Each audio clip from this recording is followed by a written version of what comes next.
Good afternoon friends. आप सभी का स्वागत है हमारे यूट्यूब प्लेटफॉर्म पे। जैसा कि आप जानते हैं, जो बुकलेट कोड एल है 2024 का, ये पेपर 2 है सीटेट का। आपने पहले वाली वीडियोस बहुत अच्छे से देखी हैं, बहुत बढ़िया। Thank you so very much कि आपने बहुत अच्छे से उनको देखा और सारे डाउट्स आपके क्लियर हो गए हैं। अगर कुछ न्यू स्टूडेंट्स जुड़े हैं तो उसके लिए इन्फॉर्मेशन लिटिल बिट सा 30 क्वेश्चन CDP के हम डे स्टूडेंट्स कर चुके हैं। 30 क्वेश्चन ही हम एनवायरनमेंट के रिगार्डिंग कर चुके हैं। 30 क्वेश्चन सारे कंप्लीट कर चुके हैं। और आज ये वाला जो एग्ज़ाम है जो हम डिस्कस करने वाले हैं एल कोड में से, CDP के 30 हो चुके हैं। 15 वाली वीडियो आप देख चुके हैं, 15 वाली आज पोस्ट हो जाएगी। और ये वाली जो वीडियो है आज के लिए है, यानी आपकी 23 के लिए है, 23 के लिए। इसमें हम आज मैथ के CDP के क्वेश्चन करेंगे, जो टोटल इस बुकलेट में जो हमारे पास कोड दिया गया था, मतलब 51 से शुरू हैं और 60 तक ये ख़त्म हो जाएंगे। 51 से शुरू हैं, 60 तक ये ख़त्म हो जाएंगे। अदरवाइज़ ये टोटल क्वेश्चन हमारे पास, आपको मालूम ही है कि CDP के बाद हमारा सीधा मैथ शुरू हो जाता है। ये आप देख पा रहे हैं, CDP के सारे क्वेश्चंस हमने कर लिए हैं। आप प्रॉपरली इन वीडियो को देखिए और आपको जो एक बात समझाई हुई है सभी को, MCQ का ही रास्ता आपको सीटेट क्वालिफिकेशन तक लेकर जाएगा। और 10 इयर्स के टीचिंग एक्सपीरियंस के बदौलत बहुत सारे हज़ारों स्टूडेंट सेलेक्ट हो चुके हैं। तो हम चाहते हैं कि आपका भी सिलेक्शन हो। देखिए, मैथ और साइंस भी हम सॉल्व करेंगे, कोई घबराने वाली बात नहीं है। लेकिन पहले पैडागॉगी, क्योंकि पैडागॉगी का जो रोल है, 30 क्वेश्चंस मेन सब्जेक्ट में, फिर आगे फिर इसके 10 क्वेश्चंस हैं, फिर आपके SST के जो अलग अलग जिनका सब्जेक्ट है, साइंस के भी हैं। साइंस का जो CDP है 81 से लेके 90 तक है। तो 20 क्वेश्चन ये हो गए, ये भी सॉल्व करेंगे नेक्स्ट वाले सेशन में। तो मेरे को ये है कि आप CDP का सेशन कॉपी वैसे ही नोट्स बनाएं जैसा है। ये देखिए 51 से यहाँ पे हमारा मैथ का CDP शुरू हो रहा है। टोटल 10 क्वेश्चन हम आज इस वीडियो के अंदर करेंगे और नेक्स्ट वीडियो के अंदर हम साइंस के क्वेश्चन को सॉल्व करेंगे, फिर जैसे ऐसे स्टेप्स आपको मालूम है। और little bit that is the playlist. Playlist को प्लीज़ देखना मत भूलिएगा, जिसमें मैंने अलग अलग ही बनाया है, सो दैट कि आपको कोई दिक्कत ना आए। CDP के रिगार्डिंग डिफरेंट बनाया है, सीटेट के जो अलग क्वेश्चन है वो बनाया हुआ, तो आप वहाँ से देख सकते हैं। आइए क्वेश्चन शुरू करते हैं। 51 नंबर। It was asked to find the value of x in is equal to this equation. अब मान लो x की वैल्यू है 4, इधर ले जाएगा बच्चा, दिख रहा है। ही completed the task by subtracting 4 from 3। अब मान लो हो सकता है x इधर ले जाएगा, लेकिन वो सब्ट्रैक्ट कर रहा है। विच of the following most appropriately describe the above situation. x का मान ज्ञात करने के लिए कहा गया था, उसने 4 को 3 से घटाकर कार्य को पूरा किया। मीन्स ये यहाँ ले गया, घटा दिया इसने, इसका साइन चेंज नहीं किया, जो मैंने आपको पहले ही लिख के बताया कि साइन चेंज नहीं हुआ। निम्नलिखित में कौन सी ऊपर दी स्थिति का सबसे उपयुक्त रूप में वर्णन किया जा रहा है। Student has solve the programme correctly, तो सॉल्व नहीं किया, ये तो खत्म हो गया जी, नहीं करा ना। He has made an algorithm based error, की जो एल्गोरिथम है, कि जो मैंने अभी आपको बताया कि क्या ये है, जैसे हम कह रहे हैं ALU यूनिट है एल्गोरिथम। उसके बाद student should memorise all the rule of transposition. Memorise तो करने की ज़रूरत नहीं है, पता ही है कि जब लेफ्ट राइट लेके जाएंगे कि such problem to write should भी, ये नहीं है। तो हमारे पास जो राइट आंसर क्या है कि जो उससे गलती हुई, ये भी इसी का पार्ट है, ये वाला भी। अगर ऐसे क्वेश्चंस देते हैं, अगर मैं आपको एक छोटा सा क्वेश्चन और पूछूं, नॉर्मली साइकोलॉजी के लिए काफ़ी सारे स्टूडेंट्स मेरे पास आते हैं कि सर बच्चों को ये प्रॉब्लम आ रही है। अगर आप उनको ऐसे मल्टीप्लाई करने के लिए दे रहे हैं, x है 4x है, पूछिए यहीं पे माइनस कर दीजिए, -x minus 4x is equal to क्या होगा। अब वो कहेंगे सर ये मल्टीप्लाई है, जहाँ आगे माइनस है, क्योंकि मैंने यहाँ ब्रैकेट नहीं लगाई है। तो यहाँ से भी उन बच्चों का हम एल्गोरिथमिक देख सकते हैं। अगर आप ट्यूशन पढ़ा रहे हैं, बच्चों को टीच करते हैं, तो आप ऐसा एग्जाम्पल देख सकते हैं। क्लियर है जी, second is the right answer. हाँ जी, अब ये पूछा गया which of the following mathematical statement is not true. Number of factors of a given number is finite. हम कह रहे हैं जी कोई भी फैक्टर होंगे, क्या गुणनखंडों की संख्या क्या परिमित होती है जी। ध्यान से देख लीजिए, बस सोचते रहिए। अनगिनत फैक्टर तो नहीं हो सकते। Every factor of given number is less than और equal than to the given number. ये भी मैथ की हमने उसमें पढ़ा हुआ है कि उससे कम ही होंगे, उससे ज़्यादा नहीं होंगे। Every factor of given number is always greater than the given number. तो यहाँ से ये रॉन्ग हो गया, उससे बड़ा फैक्टर नहीं होगा। ठीक है जी, उससे बड़ा कैसे होगा। मान लो 16 है, अब 16 से बड़ा फैक्टर तो नहीं हो पाएगा, ठीक है जी। बड़ा फैक्टर कैसे होगा देख लीजिए, नहीं हो पाएगा। बाकी आप अपनी तरफ से कोई भी मल्टीप्लिकेशन देख लीजिए। Every multiple of given number is greater than और इक्वल टू दैट नंबर, ठीक है। जो गिवन नंबर दिया है, एवरी मल्टीपल है ना यहाँ पे, मल्टीपल तो कोई बात नहीं, ठीक है जी, इज ग्रेटर देन और the equal to that number. So यहाँ पर हमारे पास क्या है, 3 is the right answer. Multiple की बात वो कर रहे हैं यहाँ पे, इक्वल होगा, हाँ जी। Next question, which of the following is the most appropriate way to introduce experimental probability to the 8th grade. कौन सा अच्छा तरीका है बच्चों को एक्सपेरिमेंटल प्रोबेबिलिटी सिखाने के लिए। एक्सपेरिमेंटल प्रोबेबिलिटी सिखाने के लिए 8वीं कक्षा के विद्यार्थी हैं। Tossing a fair coin several times and noting down the outcomes. Statics based problem हमने दे दी, जैसे हमने डेटा हैंडलिंग के रिगार्डिंग बच्चों को प्रॉब्लम दे दी कि डेटा हैंडल करो जी। Give example of many outcome based like tossing a coin, drawing cards, जो बच्चे प्ले कर रहे हैं। Experimental probability on board and giving some examples.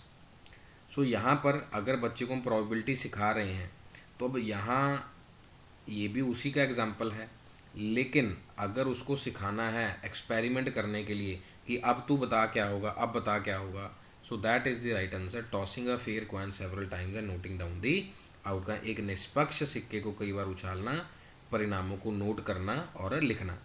अब प्रोबेबिलिटी ही है हमारी कि पहले हम 30 क्वेश्चन कर रहे हैं, फिर हम सब्जेक्ट की CDP कर रहे हैं।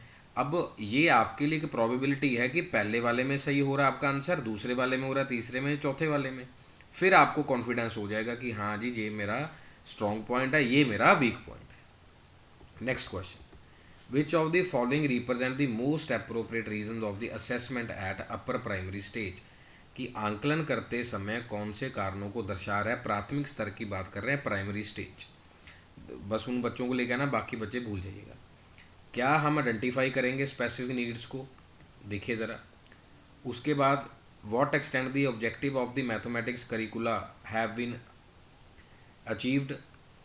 ज्ञात करना कि पाठ्याचार्य के लक्ष्य और उद्देश्यों को किस हद तक प्राप्त किया जाता है, या फिर हम ये बोल देते हैं to which extent the objectives have been achieved. इस तरीके से वर्ड लिखा जाता है, देखो लिखा ना, extend the aims and objectives been achieved. To find out whether students have learned a standard procedure. अब आपके साथ बात हुई है कि जो हमारे पास स्टैंडर्ड वर्ड होता है वो क्या होता है जी, रॉन्ग होता है, कभी नहीं आएगा। विद्यार्थियों ने किसी समय हल करने की मानक प्रक्रिया सीख लिया तो सी को रॉन्ग कर दीजिए, जहाँ पर सी है वो रॉन्ग है। अब ये दोनों बच के डी को देख लेते हैं। To select over competitive exam, नहीं ये तो नहीं आएगा जी, मोस्ट ऐप की मैथ के लिए ही सिलेक्ट करना है। So we have left with the A and B. क्या नीड है सभी बच्चों की और क्या ऑब्जेक्टिव है। फिर दोबारा से जो हम पढ़ रहे हैं, सभी बच्चों का CDP में मेन फोकस होता है। CDP के क्वेश्चन सभी करवा देते हैं, मैथ के भी करवाते होंगे, संस्कृत के भी, उर्दू सभी के करवाते हैं, लेकिन डिपेंड करेगा कि किस हद तक वो सॉल्व करवाया हुआ है, जो एम्स और ऑब्जेक्टिव अदर सब्जेक्ट्स के। ठीक है जी, हाँ जी। 54 तक हम कंप्लीट कर चुके हैं, 55 की तरफ चलते हैं। अब क्लोज एंडेड प्रॉब्लम, कॉपी पे प्लीज़ नोट करिए।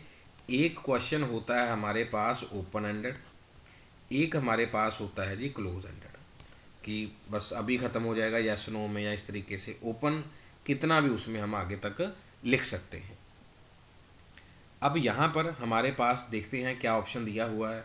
4 रैशनल नंबर यहाँ के, क्या इतने ही आएंगे या और भी नंबर निकाल सकते हैं। बिल्कुल जी, कितने भी नंबर निकाल सकते हैं, डिवाइड ही करना है, आगे तक बहुत सारे नंबर आ जाएंगे हमारे पास। ठीक है जी, 1/2 से 1/2 से, क्योंकि फैक्टर तो सेम ही है कट के। List 4 natural number between 104 and 109। 4 integer less than 5। अब यहाँ पर तो इनफाइनाइट हो जाएंगे, यहाँ पर भी इनफाइनाइट हो रहा है। अब यहाँ पर हमारे पास 4 इक्वलेंट फ्रैक्शंस, अब ये भी बहुत सारे हो जाएंगे मल्टीप्लाई करने के बाद। We have left with the 4 natural numbers. 104 109 के बीच 4 प्राकृत संख्याएं हमारे पास लिमिटेड होंगी। क्लोज एंडेड मतलब उसी समय स्टॉप हो जाएगा, उसमें ज़्यादा नहीं होगा। जैसे हम आपसे बात रख रहे हैं, हर एक क्वेश्चन को क्लोज कर दे रहे हैं, बात करने को कितनी मर्जी बढ़ा सकते हैं। ठीक हो गया जी। 56,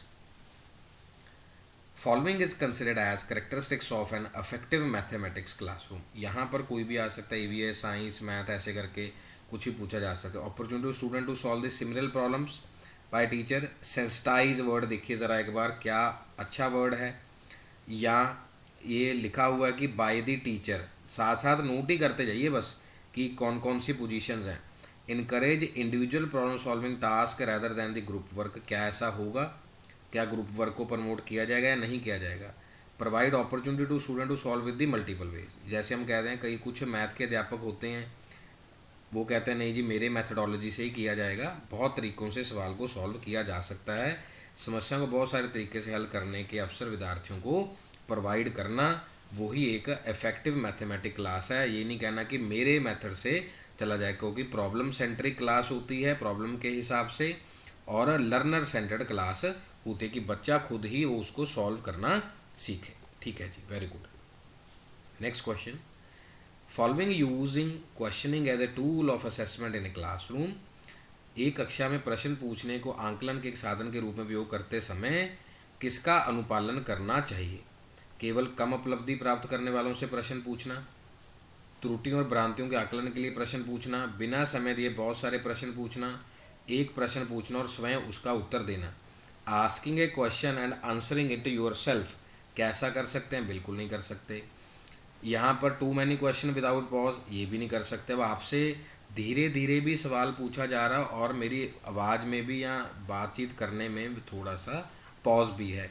अब कुछ वीडियोस में क्या होगा, स्लो होगा, कुछ वीडियोस में क्या होगा जी, फास्ट होगा। Asking question only from the, no, only word standard word negative word है।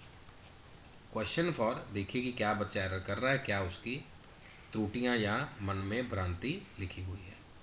ठीक हो गई जी बात। 57 नंबर हमारा क्वेश्चन कंप्लीट हो गया है। We have left with 3 other question, 58, 59 and 60। x + 5 + 7 में, लो जी वही वाला क्वेश्चन जो मैंने आपको बताया अभी, किसी में ब्रैकेट लगा दी, किसी में ब्रैकेट नहीं लगाई, ऐसे करके लिख दिया कि एसोसिएटिव है, नहीं है, डिस्ट्रीब्यूटिव है, क्या है। Following property of addition are being used, क्या कम्यूटेटिव है, डिस्ट्रीब्यूटिव है, एसोसिएटिव है, डिस्ट्रीब्यूटिव है, या कम्यूटेटिव और एसोसिएटिव बहुत है। ठीक है जी। क्रम विनिमय है, बंटन है, सहचार्य बंटन दोनों हैं, क्रम विनय और सहचार्य दोनों हैं। सो इसमें हमारे पास अभी आपसे बात करी, this is the commutative property भी है और एसोसिएटिव भी है। ये आमतौर पर इम्पॉर्टेंट क्वेश्चन है, 58 नंबर बहुत बार पूछा जाता है बच्चों से गलती करवाने के लिए। नेशनल करिकुलम फ्रेमवर्क, वैसे 2023 का भी ये आ गया है, वो भी पढ़ना है आपने। अगर आपको नीड लगे आप बता देना, हम आपको पढ़ा देंगे। It provides a spiral approach, ठीक है जी, ऐसे for mathematic curriculum at middle school level. Best example of this approach is different concept at each grade, including concept that are repeated at each grade, मतलब different concept होने चाहिए अलग अलग class में। Including concept that are repeated मतलब वो भी अलग अलग ग्रेड में रिपीट होने चाहिए, जैसे अगर बॉड मास का फॉर्मूला है। इंक्लूडिंग, लेकिन बेस्ट एग्जांपल पूछा है स्पायरल के लिए, different concept at every grade, simple भी होने चाहिए, डिफिकल्ट भी होने चाहिए। Including concept in increasing order of difficulty by revisiting concept and taught previously, यानी कि ये सभी ही इसमें समा रहे हैं। बेस्ट तरीके से पूछा उन्होंने, बेस्ट पूछा है। Best example of this approach is कठिनाई के बढ़ते क्रम में अवधारणाओं को शामिल करते समय पढ़ाई की अवधारणाओं को संक्षिप्त रूप से पुनर्वलोकन करना। जैसे कि आपके एग्ज़ाम के क्वेश्चंस हैं, हम 2024 से शुरू किया है, बिल्कुल एंड तक जितने प्रीवियस ईयर क्वेश्चन होंगे, नोटिफिकेशन बस आने ही वाला है और आप बहुत अच्छे तरीके से क्या करेंगे, इसको रिवाइज करेंगे और आप एग्ज़ाम को भी क्वालिफाई करेंगे। 59 नंबर हमारा क्या हो गया जी, कंप्लीट हो गया। नेक्स्ट क्वेश्चन, लास्ट क्वेश्चन है मैथ का, फिर एक दो होमवर्क भी आपको देंगे। In which of the following statement number 6 is used in the cardinal sense। 6 is the predecessor, 7 का पूर्ववर्ती 6 है। She was sitting in the 6th row of the auditorium, 6 का उपयोग घन संख्या में अर्थ में किया गया है। There are 6 elements in a set, 6 is the successor of 5। तो हमारे पास क्या है, number 6 is the cardinal sense, मतलब उसको अर्थ में यूज़ किया गया है। अब क्या कहा गया कि छठा है, आगे है, पीछे है, या अब टोटल हमारे पास क्या है कि इसमें टोटल मतलब इसको there are 6 elements in a set, मतलब इसको फिक्स किया गया, जो कह रहा है कि प्रॉपर अर्थ उसका निकल रहा है। तो टोटल हमने सभी श्रोताओं, सभी स्टूडेंट्स, हमने टोटल 10 क्वेश्चंस किए हैं। अगर आप वीडियो के इस भाग तक आ गए हैं, उसके बाद हमारे पास ये साइंस का क्वेश्चन शुरू हो रहा है। साइंस के क्वेश्चन है, इसको भी सॉल्व करेंगे, कोई टेंशन वाली बात नहीं है, स्टेप बाय स्टेप चलेंगे। और हमारे पास यहाँ पर आप देख पा रहे हैं 81 से हमारा ये क्वेश्चन शुरू हो गए हैं। टीचर इस टॉपिक इन केमिस्ट्री, ये आपका होमवर्क है। मैं आपको थोड़ा सा लिटिल बिट दिखा देता हूँ कि कौन हम से क्वेश्चन हम नेक्स्ट क्लास में करने जा रहे हैं। साइंटिफिक एनालॉग एक वर्ड है, थोड़ा सा पढ़ भी सकते हैं। न्यूक्लियर एनर्जी की डिबेट टीचर कर रहे हैं क्लास में, इसको भी देख सकते हैं, अंडरलाइन करवा रहा हूँ words. Contemporary understanding of the science है। So then we have Bohr theory है, सब्जेक्टिव है, टेंटेटिव है, हाइपोथेसिस के ऊपर क्वेश्चन है ये। Then science undergoes paradigm shift. अब पैराडाइम का एग्जांपल किसने दिया? थॉमस कून, जिसने ये दिया था। ऐसा भी पूछा जा सकता है कि पैराडाइम किसने डेवलप किया? Who coined the term, coined word एक आता है ना, who coined the term, term को किसने क्वाइन किया। सो इस तरीके से है। टोटल हम 81 से लेकर 90 तक इसको कवर करने वाले हैं। 90 के बाद फिर हमारे पास ये आ जाएगा सोशल स्टडीज़ वाला, वो आपका पार्ट नहीं है। सोशल स्टडीज़ में भी हम 136 से 150 करेंगे। सभी सीडीपी को कवर करेंगे, क्योंकि सीडीपी सबके लिए कॉमन है। क्योंकि क्वेश्चन की जो फ्रेमिंग है, ये क्वेश्चन की जो फ्रेमिंग है, ये यहाँ से देखना है, उसी हिसाब से हम क्या करेंगे, आंसर को क्लिक करेंगे। आप सभी का सुनने के लिए बहुत बहुत धन्यवाद। अपना और अपने पेरेंट्स का ख्याल रखिए और बहुत अच्छे से पढ़िए। कोई भी दिक्कत आती है, परेशानी आती है, आप कमेंट करके बता सकते हैं और हम उसको निश्चित ही सॉल्व करेंगे। Thank you so very much. God bless you all. Next video में मिलते हैं।